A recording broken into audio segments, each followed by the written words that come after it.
अहमदपुर शर्किया में सब्जी मंडी के अंदर गुंडागर्दी का अफसोसनाक वाकया पेश आया। रोजाना सब्जी लेने आने वाले शहरी मोहम्मद यूसुफ पर मंडी के गुंडों ने हमला करके शदीद तशद्दुद का निशाना बनाया।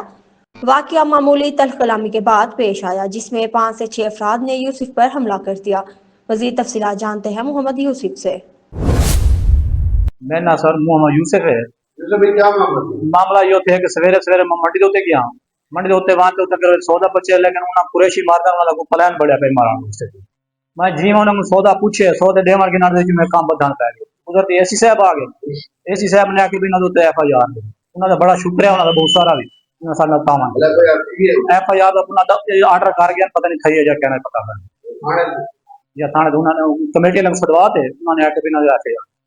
ये पता नहीं सौदा कमेटी की तरफ से जी जी हाँ सारे तरफ क्या कार्रवाई सारे बात कार्रवाई थी वे के जरा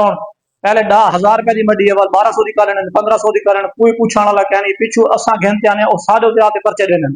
असा गरीब आदमी के या पैसे से हम उठेंगे ठठन कोज में रहते हैं आगे कोज उठेंगे रह गए, पता नहीं माशरा तो ढेर सारा खराब थी गए पैसे तकरीबन 53 साढ़े 53,000 रुपए कोज में रहते हैं आगे। हाँ मैं क्या नहीं महसूस क्या नहीं कर सके ना, मैं सारे खिंडे पुंडे जी में हाँ नुकसान ये घड़ी एक हल्की जही मेरे चंगी क्या नहीं घड़ी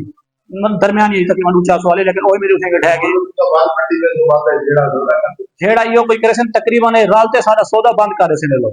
अगर जेड़ा बंदा इन्हां दी मंडी के खिलाफ इधर आवाज कढे उनका सौदे बंद थी गए, उनको भी अगर 100 दी बिकदी पे लोग 125 दी दसन पै रहे ये मंडी वाला टोटल यो काम है कि जेड़ा गरीब आसे उन्हें को कहे 100 दी मदी बात 125 दी करके 150 दी गए अगर थाना सीडी लग जाए या अगर असा वाते कोई आवाज करे सु कोई वाते तो बस सौदा ही बंद थी गया, चलो जी का घर बनो ऐसा जो सारे ना कार्रवाई करें साफ मंडी वाला साफ करें जो गरीब मैं तो घेना सा अगर 100 दी मदी 150 दी तो मैं वाल कहीं गरीब दवा को बेकुले सा माशरे में बदसी वेगा अगर कद कब तक चलती है।